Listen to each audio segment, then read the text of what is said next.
कली दिल की खिल जाए, सतगुरु तेरे चरणों की गर धूल जो मिल जाए, सतगुरु तेरे चरणों की।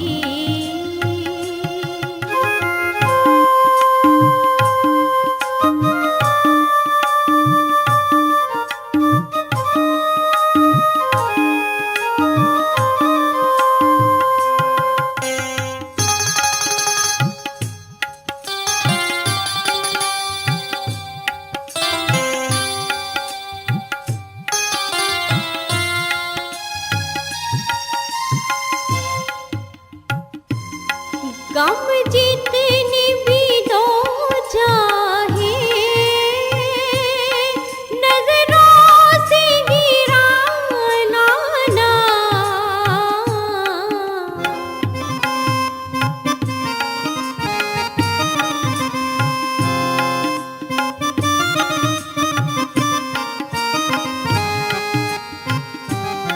गम जितनी भी दो चाहे, नजरों से गिराना ना, नजरों से जो गिर जाए वो कभी ना संभल पाए, सतगुरु तेरे चरणों की गर धूल जो मिल जाए, सतगुरु तेरे चरणों की।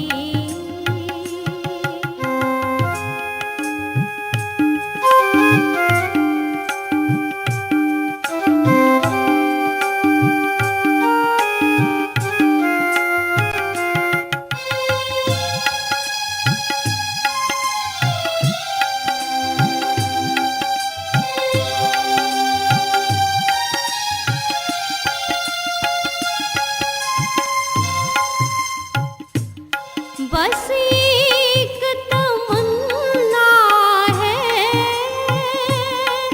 मेरे इस जीवन की,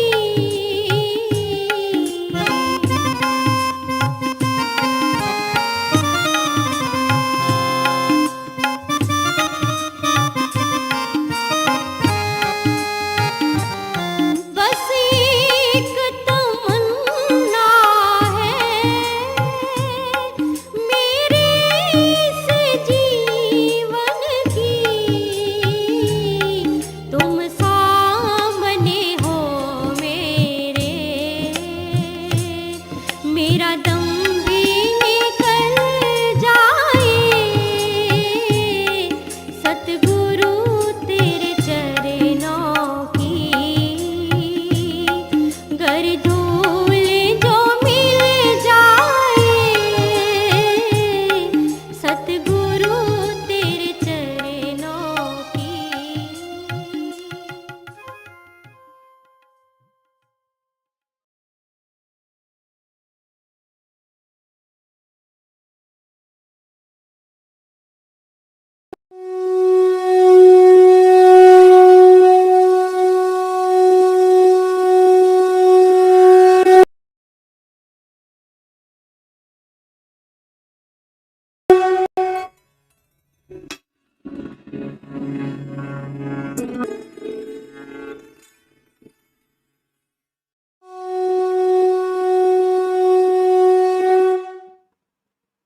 अभी एक भजन होगा,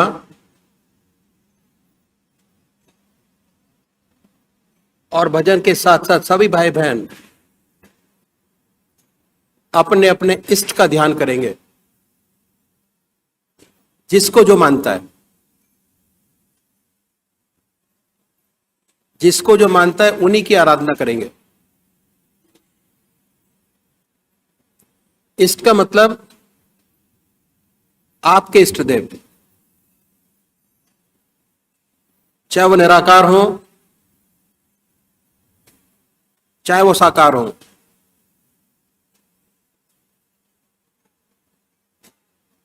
अगर देखा जाए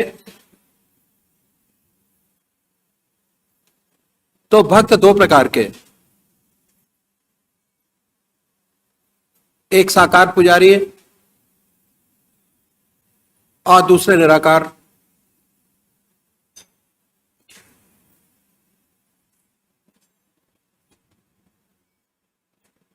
साकार पुजारी क्या करें? सबसे पहले यह निश्चित कीजिए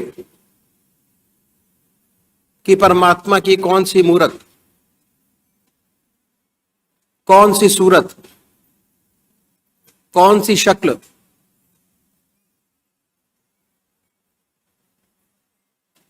कौन सी परमात्मा का स्वरूप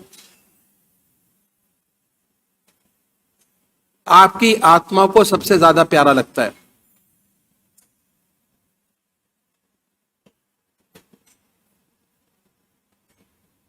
जिसका रह रह के ख्याल आता है आपको,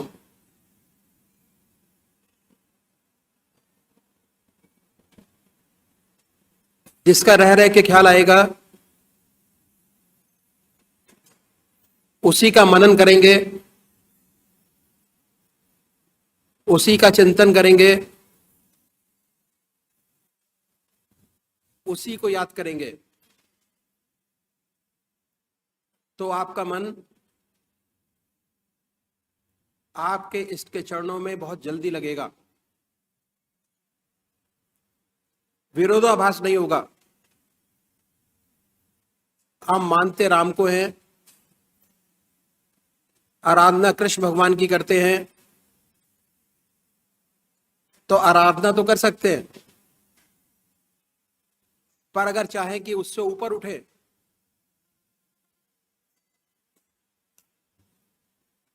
ध्यान की असली स्थिति, असली आनंद आपको प्राप्त हो जीवन का, वो जब ही प्राप्त हो पाएगा जब आप खूब अच्छी तरीके से उसमें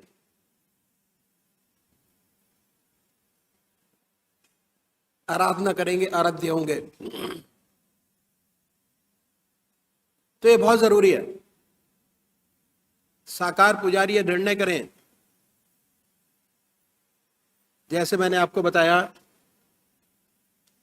कि परमात्मा की कौन सी मूर्त, कौन सी सूरत, कौन सी शक्ल, कौन सा नाम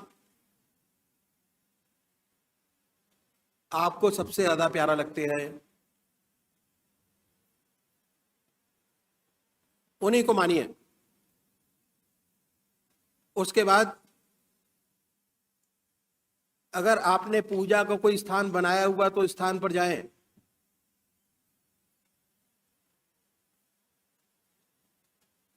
बड़े प्यार से उस स्थान पर बैठिए,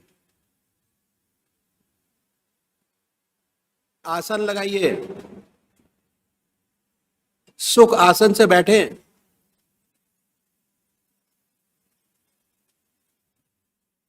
अपने इष्ट के प्रति जो आपके भाव हैं उनको मन ही मन प्रकट करिए। उसके बाद अगर कोई भजन आपको आता है तो भजन को गाएं।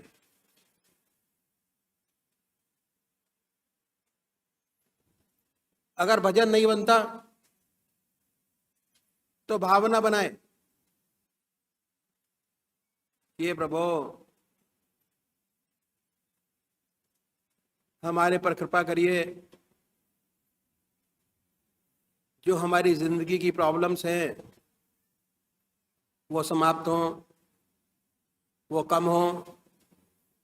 अपने मन को अपने इष्ट देव के प्रति अर्पित करिए। उसके बाद धूप दीप जलाएं,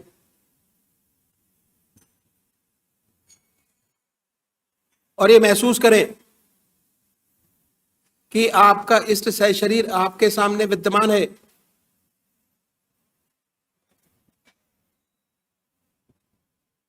बड़ी बड़ी आंखें हैं, गोल चेहरा है, जटाएं हैं, सर्पों की माला है, जो आपको अपने इष्ट देव की मूर्त सबसे ज्यादा अच्छी लगती है, जिसको बड़े आराम से आप चित्रित कर सकते हैं अपने सामने बनाए, बड़े प्यार से, बड़े प्रेम से, बड़े आनंद में अपने इष्ट देव के चित्रण को देखिए अपने सामने। और जब वो चित्र सामने हो, स्पष्ट हो जाए,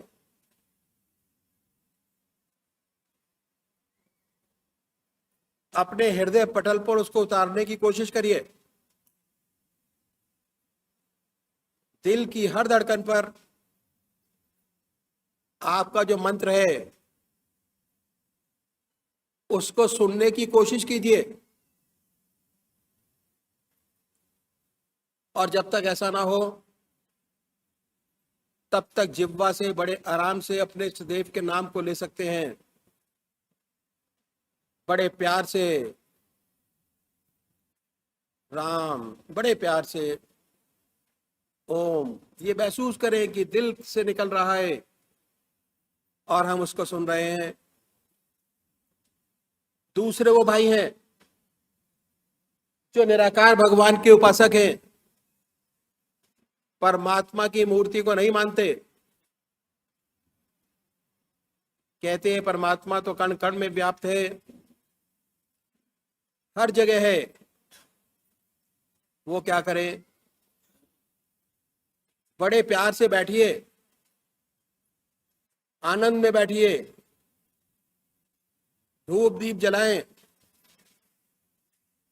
और ये महसूस करें कि उनके हृदय से जो उनका सबसे प्यारा नाम है ओम, अल्लाह, वाहेगुरु, निकल रहा है और वो उसको सुन रहे हैं। और जब तक ऐसा ना हो,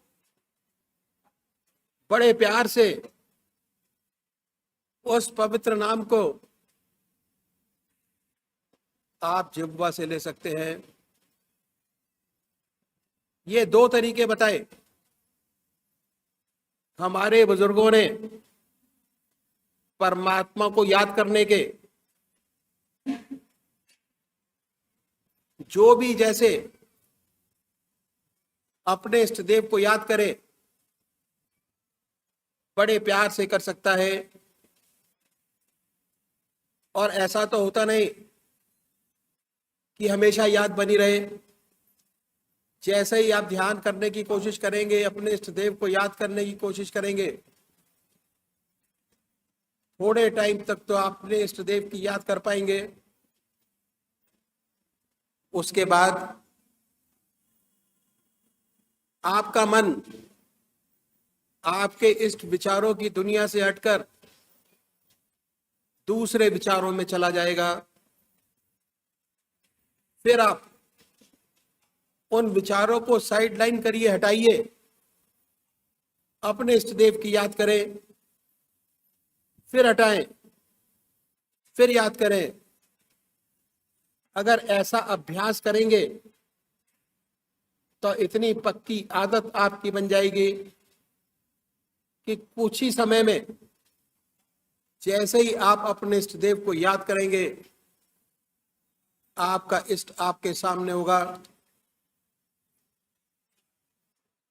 और बड़ी आनंदमय स्थिति आपकी होगी। अपने इष्ट देव को देखते होंगे, बड़ी सुंदर स्थिति होगी।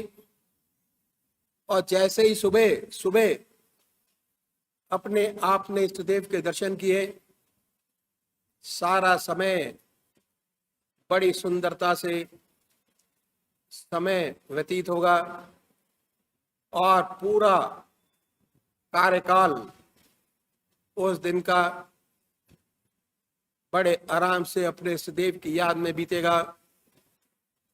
और जो काम करेंगे उसमें भी बड़ा जोश और आनंद आएगा, क्योंकि आप ताजगी महसूस कर रहे हैं।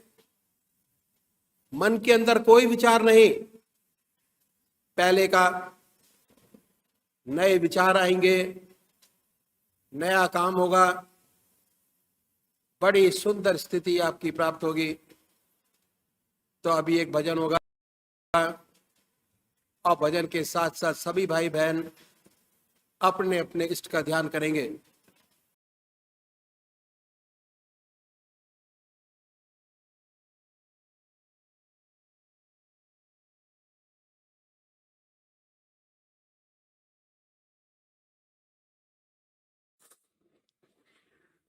ओम। जय सतगुरुदेव, जय पद शरणम। दिल में जिग में आँखों में बस तू ही तू रहे।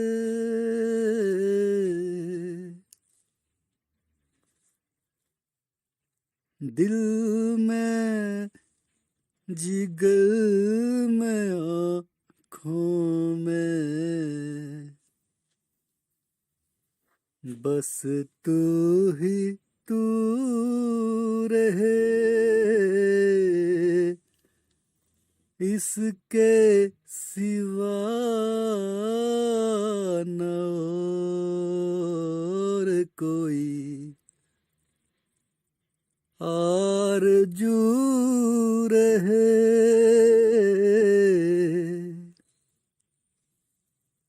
इसके सिवा न और कोई आरज़ू रहे।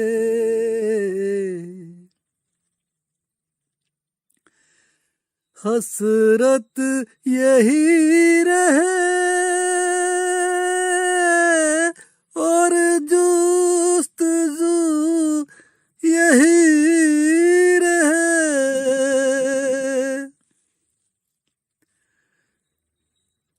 हसरत यही रहे और जुस्तजू यही रहे। जुस्तजू यही रहे। नजरें जिद उठाऊं उधर तू ही तू रहे। नजरें जिद उठाऊं उधर तू ही तू रहे। इसके सिवा न और कोई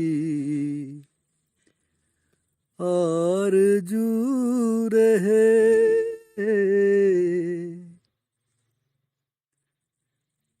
दिल में जिगर में आँखों में बस तू ही तू रहे।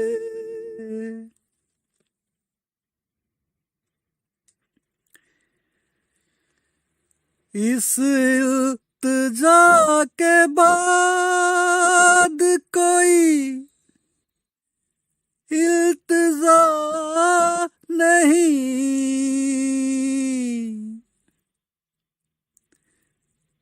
इस इल्तिजा के बाद कोई इल्तिजा नहीं। मेरा सनम हमेशा मेरे रूबरू रहे। मेरा सनम हमेशा मेरे रूबरू रहे।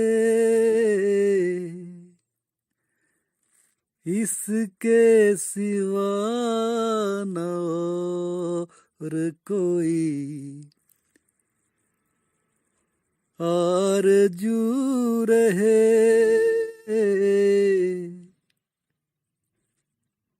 दिल में जिगर में आँखों में बस तू ही तू रहे।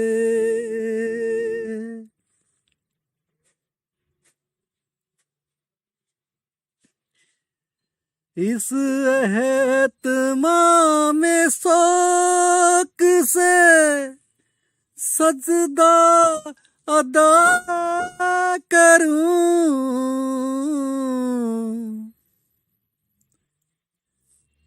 इस एहतमाम शौक से सजदा अदा करूं, तेरा ख्याल आए तो दिल वाबजू रहे, तेरा ख्याल आए तो दिल वाबजू रहे, इसके सिवा न और कोई आरज़ू रहे, दिल में जिगर में आँखों में बस तू ही तू रहे।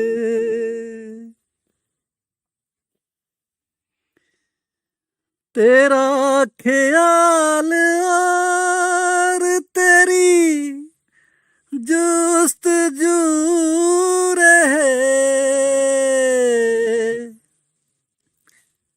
तेरा ख्याल और तेरी जुस्तजू रहे, मैं न रहूं, मुझ में फक्त तू ही तू रहे, मैं न रहूं, मुझ में फक्त तू ही तू रहे, इसके सिवा न और कोई आरज़ू रहे, दिल में जिगर में आँखों में बस तू ही तू रहे।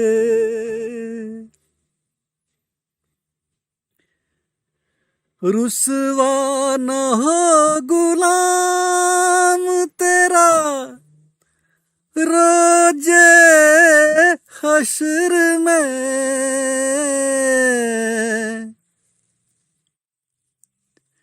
रुसवा न हो गुलाम तेरा रोजे हश्र में, बस इतना चाहता हूँ मेरी आबरू रहे, बस इतना चाहता हूँ मेरी आबरू रहे, इसके सिवा न और कोई आरज़ू रहे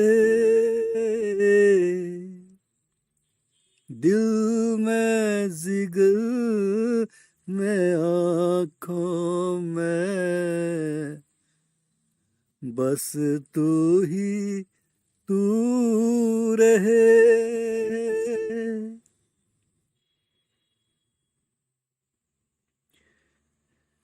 कामिल को आज कामिले ईमान बना दे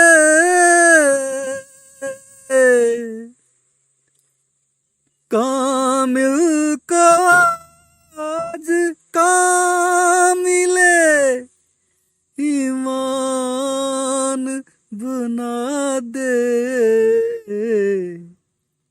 ये जिंदगी रहे न रहे आबरू रहे ये जिंदगी रहे न रहे आबरू रहे इसके सिवा न और कोई आरज़ू रहे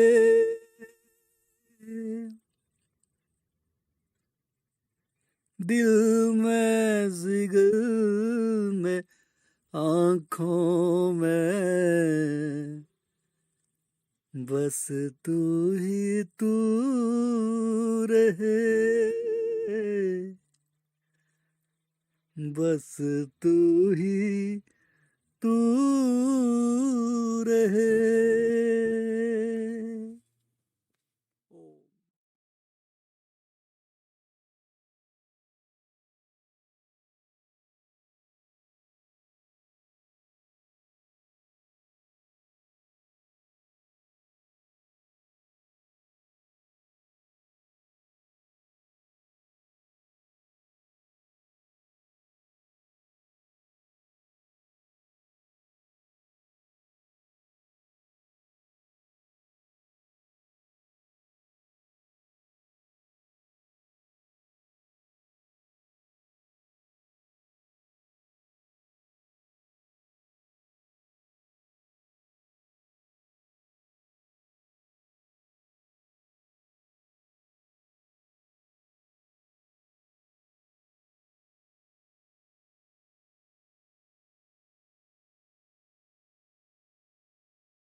निज दुख सुख सब गुरहि सुनाय।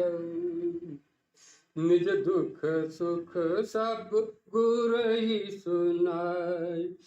कहि वशिष्ठ बहुविधि समुझाय। धरहु धीर होई है सुतचारी।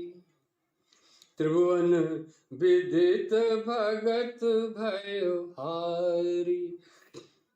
राजा ने अपना सारा दुख सुख गुरु को सुनाया। गुरु वशिष्ठ जी ने उन्हें बहुत प्रकार से समझाया और कहा, धीरज धरो, तुम्हारे 4 पुत्र होंगे जो तीनों लोकों में प्रसिद्ध और भक्तों के भय को हरने वाले होंगे। श्रृंगी ऋषि वशिष्ठ बुलावा। पुत्र काम शुभ यज्ञ करावा। भगति सहित मुनि आहुति दीने।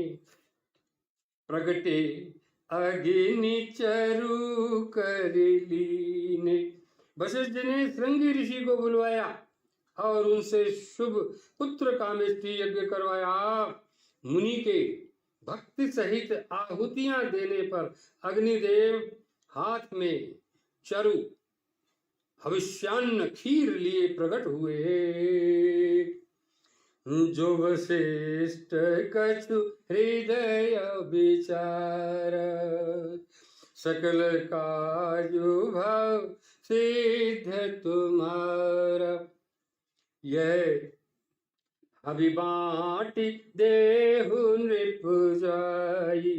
जथा जोग जही भाग बनाई।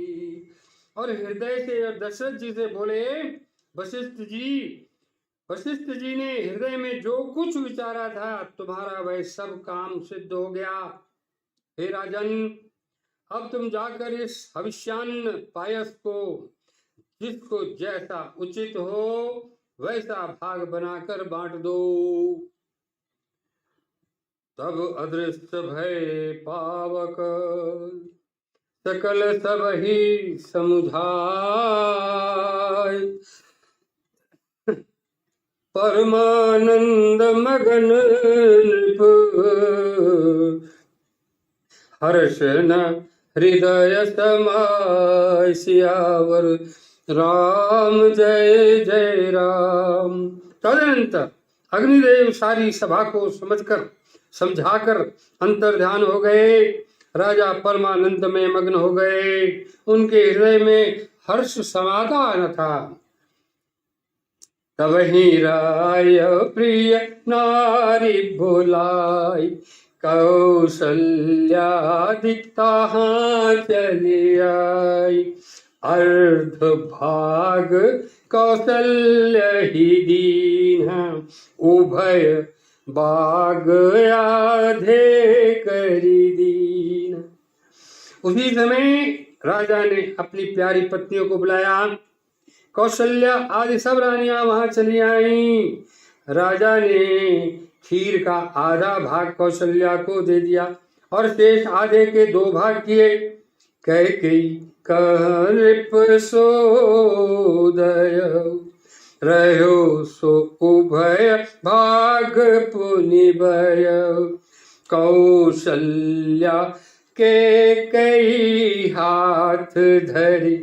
दीनि सुमित्र ही मन प्रसन्न करी। वह उनमें से एक भाग राजा ने कैकेयी को दे दिया। शेष जो बच रहा उसके फिर 2 भाग हुए और राजा ने उनको कौशल्या और कैकेयी के हाथ पर रखकर अर्थात उनकी अनुमति लेकर और इस प्रकार उनका मन प्रसन्न करके सुमित्रा को दिया। यही विधि गर्भ सहित सब नारी। भई हृदय हर्षित सुख बारी। जा दिन ते हरि गर्भ ही आए। सकल लोक सुख संपत्ति छाए। मंदिर मह सब राजहि रानी, शोभा शील तेज की खानी। सुख जुत कछुक खाल चली गयऊ, जेहि प्रभु प्रगट सो अवसर भयऊ। शोभाशील और तेज की खान बनी हुई सब रानियां महल में सुशोभित हुई। इस प्रकार कुछ समय सुखपूर्वक बीता और वो अवसर आ गया जिसमें प्रभु को प्रकट होना था। जोग लगन ग्रह बार तिथि, सकल भय अनुकूल। चर अर अचर हर्ष जुत, राम जन्म सुख मूल। सियावर राम जय जय राम। योग लग्न ग्रह वार और तिथि सभी अनुकूल हो गए। जड़ और चेतन सब हर्ष से भर गए, क्योंकि श्री राम का जन्म सुख का मूल है। नवमी तिथि मधुमास पुनीता, शुक्ल पक्ष अभिजित हरि प्रीता। मध्य दिवस अति शीतन धामा, पावन काल लोक विश्राम। पवित्र चैत्र का महीना था। नवमी तिथि थी, शुक्ल पक्ष और भगवान का प्रिय अभिजित मुहूर्त था। दोपहर का समय था, न बहुत सर्दी थी न धूप गर्मी थी।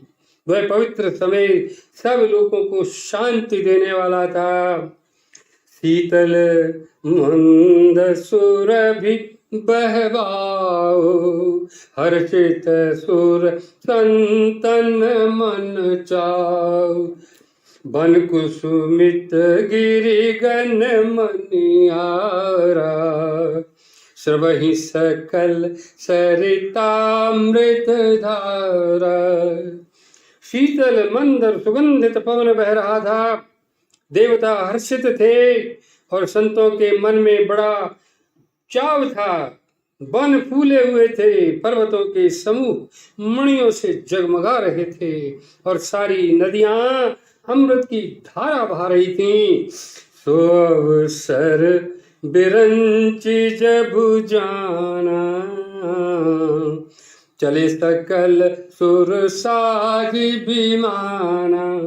गगन विमल संकुल सुरजू था, गावही गुण गंधर्व बरु था। जब ब्रह्मा जी ने वो भगवान के प्रकट होने का अवसर जाना, तब उनके समेत सारे देवता विमान सजा सजा कर चले। निर्मल आकाश देवताओं के समूह से भर गया। गंधर्वों के दल गुणों का गान करने लगे। बरसहि सुमन सु अंजलि साजी, गह गही गगन दुंदभी बाजी। स्तुति करहि नाग मुनि देवा, बहुविधि लावहि निज निज सेवा। और सुंदर अंजलियों में सजा सजा कर पुष्प बरसाने लगे। आकाश में धमाधम नगाड़े बजने लगे। नाग मुनि और देवता स्तुति करने लगे और बहुत प्रकार से अपनी अपनी सेवा उपहार भेंट करने लगे। सुर समूह विनती कर पहुँचे निज निज धाम। जगन निवास प्रभु प्रगटे, अखिल लोक विश्राम। सियावर राम जय जय राम। देवताओं के समूह विनती करके अपने अपने लोक में जा पहुंचे। समस्त लोगों को शांति देने वाले जगदाधार प्रभु प्रकट हुए। भय प्रगट कृपाला दीन दयाला कौशल्या हितकारी, हर्षित महतारी मुनि बनहारी, अद्भुत रूप निहारी।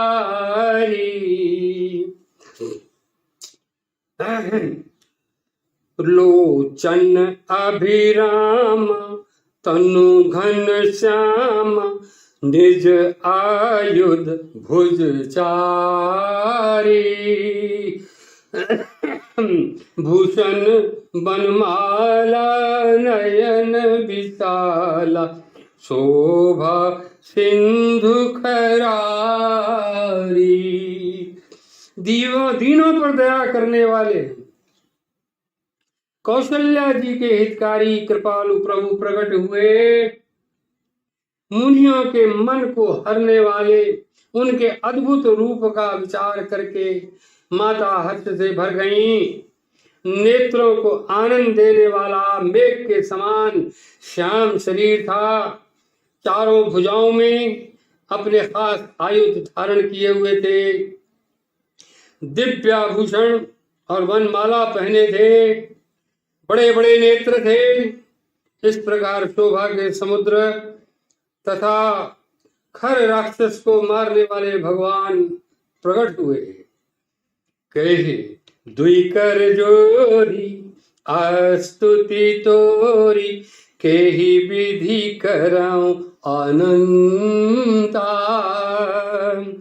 माया गुण ज्ञानातीत अवमाना, वेद पुराण भनंता, करुणा सुख सागर सब गुण आगर, जेहि गावै श्रुति संता, सो मम हित लागी जन अनुरागी, प्रयो प्रगट श्रीकंता। दोनों हाथ जोड़कर माता कहने लगी, हे अनंत, मैं किस प्रकार तुम्हारी स्तुति करूं। वेद और पुराण तुमको माया गुण और ज्ञान से परे और परिमाण रहित बतलाते हैं। श्रुतियां और संतजन दया और सुख का समुद्र, सब गुणों का धाम कहकर जिनका गान करते हैं, वही भक्तों पर प्रेम करने वाले लक्ष्मीपति भगवान मेरे कल्याण के लिए प्रकट हुए हैं। ब्रह्मांड निकाया निर्मित माया, रोम रोम प्रति वेद कहे, मम उर्सो बासी यह उपहासी, सुनत धीर मति फिर न रहे। उपजा जब ज्ञान प्रभु मुस्काना, चरित बहुत विधि कीन चहे, कई कथा सुहाई मातु बुझाई, जेहि प्रकार सुत प्रेम लहे। वेद कहते हैं कि तुम्हारे प्रत्येक रोम में माया के रचे हुए अनेकों ब्रह्मांडों के समूह भरे हैं। वे तुम मेरे गर्भ में रहे। इस हंसी की बात के सुनने पर धीर विवेकी पुरुषों की बुद्धि भी स्थिर नहीं रही, विचलित हो जाती है। जब माता को ज्ञान उत्पन्न हुआ तब प्रभु मुस्कुराए।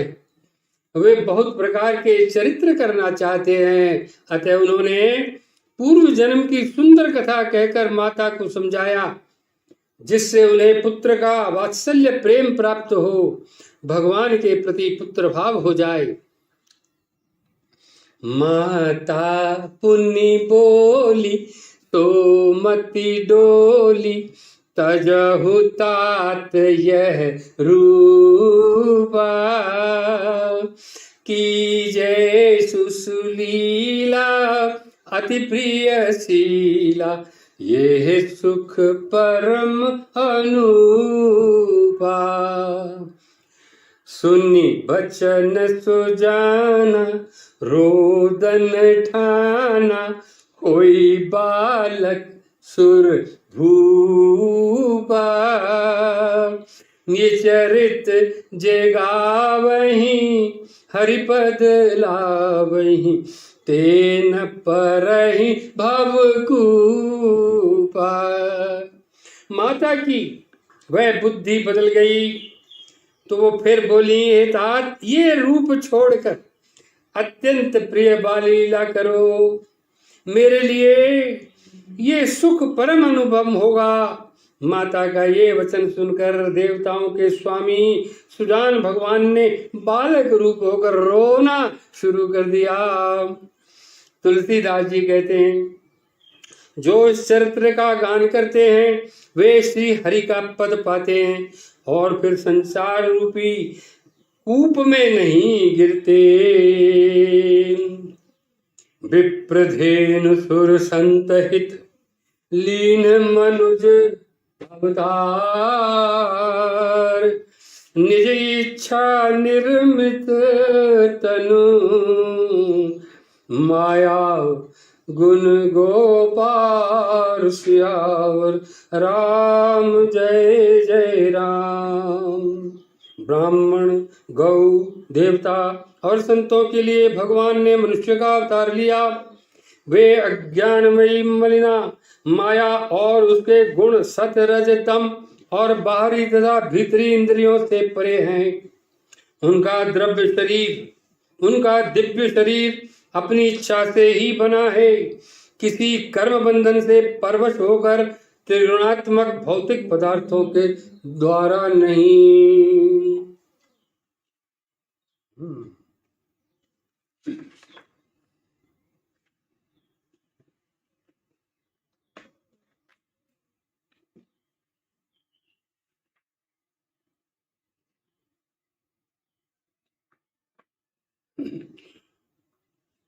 ओम शांति शांति शांति। जय सतगुरुदेव, जय पद शरणम।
के जनक परम संत महात्मा परम पूज्य श्री यशपाल जी महाराज अर्थात परम पूज्य भाई साहब जी द्वारा प्रतिपादित इन अनमोल वचनों का पालन करना अति आवश्यक। अनमोल वचन अखिल भारतीय संतमत सत्संग के संस्थापक और गृहस्थ में आनंद योग के जनक परम संत महात्मा परम पूज्य श्री यशपाल जी महाराज अर्थात परम पूज्य भाई साहब जी द्वारा प्रतिपादित इन अनमोल वचनों का पालन करना अति आवश्यक है। ये वचन हमारी गृहस्थ आध्यात्मिक साधना के लिए मूलभूत सिद्धांत हैं, जो इस प्रकार हैं। हम दुनिया की हर चीज की कीमत आंकते हैं, अपने मानव जीवन की कीमत भी जानें व परमात्मा की प्राप्ति हेतु साधना करें। मनुष्य योनि एक उपहार है, इसीलिए परमात्मा को धन्यवाद देते हुए आधा घंटा प्रातःकाल, आधा घंटा सायंकाल पूजा अवश्य करें। सत्संग, सतनाम व सद्गुरु को प्राथमिकता देते हुए इसी के आधार पर ध्यान योगाभ्यास अवश्य करें व गृहस्थ के कार्यों को परमात्मा का कार्य समझकर उसी की याद में संपन्न करें। हर समय ये ध्यान रहे कि गुरु कृपा द्वारा परमात्मा की पवित्र सत्ता का हमारी आत्मा में वास है, अतः मन में निरंतर अपने इष्ट देव का जाप करें। मान सम्मान की इच्छा ना करें व अपमान से दुखी ना हो। परमात्मा के अतिरिक्त किसी और का भय ना करें। दूसरों की बुराई न करें, न सुने, सत्य व मधुर बोलें, अश्लील शब्द मुंह से ना निकालें, सभी से नम्रतापूर्ण व सुंदर व्यवहार करें। धर्म पत्नी के अतिरिक्त अपने से बड़ी से माता जैसा, बराबर की से बहन जैसा व छोटी से पुत्री जैसा व्यवहार करें। सांसारिक जीवन यापन की आवश्यकताएं अंतहीन हैं, इसीलिए अधिक से अधिक समय सत्संग में व धन परोपकार में खर्च करें। याद रखें, न स्त्री माया है, न धन दौलत, न ही परिवार। माया वह है जो हृदय को परमात्मा से दूर हटा दे। अतः निरंतर सत्संग और सद्गुरु की शरण में रहने का प्रयास करें। भोजन अपने इष्ट को अर्पण कर प्रसाद रूप में परमात्मा की याद में करें। रात्रि में सोने से पहले अच्छे बुरे कार्यों का आत्मनिरीक्षण कर उसका समुचित पश्चाताप करते हुए ध्यान करें व प्रभु की गहरी याद में ही विश्राम करें।